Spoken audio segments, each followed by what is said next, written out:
temps parce que c'est une plante que je tabasse les gens avec parce que je me dis ça pousse partout, c'est gratuit, ça pousse devant chez toi et baillanti love, baillanti l'en même, on passe à dire bonjour. Voilà. Donc la plante qu'on voit aujourd'hui est heureux mais debout, tel un cheval maté sur la rocade. Ici, ça pousse partout dans le béton, alors qu'ailleurs, elle est utilisée pour le paludisme. Voilà, cherchez l'erreur. Ça pue la coriandre pour certains, d'autres l'adorent. Moi, personnellement, je m'y suis habituée. On parle du chardon béni. Attention, pas le chardon béni de France, c'est pas les mêmes noms scientifiques. On est sur Eryngium foetidum, vous savez déjà, barre de description si vous voulez en savoir plus. On est sur la famille des Apiacées, origine Amérique centrale, c'est pour ça qu'on en retrouve une pléthore ici sous nos latitudes. Regardez mon parterre de chardon béni s'il vous plaît. Pour ceux qui ne savent pas à quoi ça ressemble, je vous le remets ici. Il y a des petits pics, quand vous passez la main, ça a pitché. Ça ressemble à ça et ça pue ou ça sent bon comme vous voulez. Si vous aimez l'odeur, la coriandre, c'est notre petite coriandre antillaise. En général, si vous êtes mal, vous êtes dans le mal, la dengue vous a frappé, vous n'êtes pas bien, vous êtes ni en grippe, vous êtes ni en bas et qui pas bon.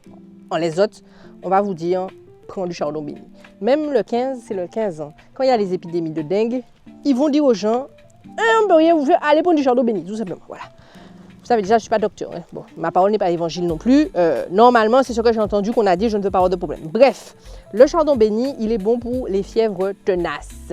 Zot a dans la grippe, zot ni fièvre, le chardon béni est votre meilleur ami.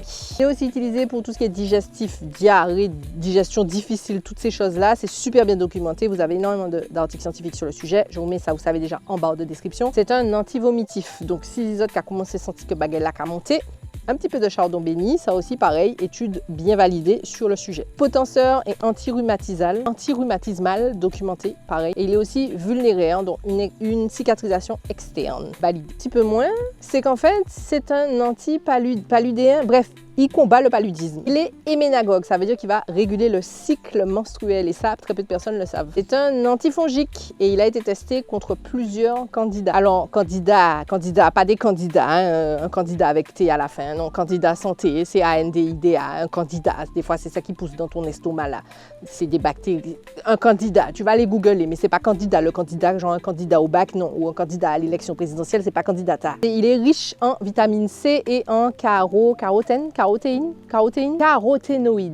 C'est baba. C'est un apport nutritionnel souvent ignoré. Donc, tu vois, cette petite chose-là qui pousse dans ton jardin ou alors sur ton balcon ou alors dans ton béton là devant ton parking, elle fait tout ça. Maintenant, je vous ai déjà dit, les plantes ne sont pas inoffensives, on passe aux contre-indications. Elle est déconseillée aux femmes enceintes. Vous allez me dire, mais qui ça nous pépin alors? Ben, pas grand-chose. Voilà. Elle est déconseillée aux femmes enceintes. Vu que, comme on a vu, elle est dite héménagogue, elle va provoquer des contractions et donc vous faire perdre le bébé. Donc, on évite de prendre du chardon béni en étant enceinte. À grande échelle, elle peut être possiblement toxique pour vos reins. Donc, on fait attention. Si vous êtes allergique à la famille des Apiacées, donc c'est la même famille que le persil, les carottes, etc., on ne prend pas cette plante-là. Vous en fichez dans vos soupes, dans vos plats, il n'y a pas de souci. Usage en quantité alimentaire normale, vous pouvez y aller, il n'y a pas de souci. Bon, on passe à votre partie préférée, comment on l'utilise. Parce que c'est bien beau de nous dire oui, ça va nous remettre tel cheval maté sur la rocade parce qu'on a la dengue, la grippe ou le Covid. Mais comment tu l'utilises? Eh bien, c'est très simple, Marie-Ginette. Tu vas prendre une poignée, 1 litre d'eau et tu vas ficher ça dans ton bec. 1 litre d'eau, une poignée, donc à peu près 20 grammes, et vous n'excédez pas 3 tasses par jour. Et normalement, vous devriez vous sentir mieux après ça. Tout est comme pour toutes les autres, on a déjà parlé du chardon béni tellement de fois. C'est une plante qui revient tout le temps parce que c'est une plante que je tabasse les gens avec parce que je me dis, ça pousse partout, c'est gratuit, ça pousse devant chez toi. Et baillanti love, baillanti l'en même, on passe à dire bonjour. Voilà. Donc, je vous ai déjà fait des vidéos ici et ici. Vous savez déjà, vous pouvez aller voir, vous pouvez aller revoir. Si vous voulez un peu plus voir la plante en entière. Et vous allez trouver le chardon béni dans pas mal de vidéos qu'on a déjà fait sur le sujet, des pléthores de sujets. Comme d'habitude, petit pouce, petit partage, une abonnation, messieurs, dames, yel. Si ce n'est pas déjà le cas, hein, ça fait déjà, je ne sais pas combien on est là.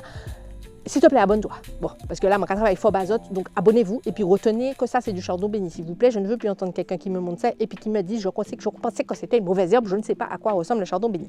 Normalement, toute la population martiniquaise est censée savoir à quoi ressemble le chardon béni.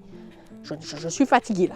Bref, je te laisse avec la vidéo d'hier ou d'avant-hier, en tout cas la vidéo là, de la dernière fois. Si tu ne l'as pas encore vue, va la voir et puis va cliquer sur tous les autres liens pour aller te renseigner. Il est sur l'herbier. Si vous avez des plantes médicinales dans votre jardin, je vous mets en avant l'herbier créole. Ça vous permet de reconnaître facilement avec les 5 sens les plantes qui poussent autour de chez vous. Voilà, je vous mettrai le lien en barre de description également. Et je vous laisse parce que le soleil est en train de me cramer.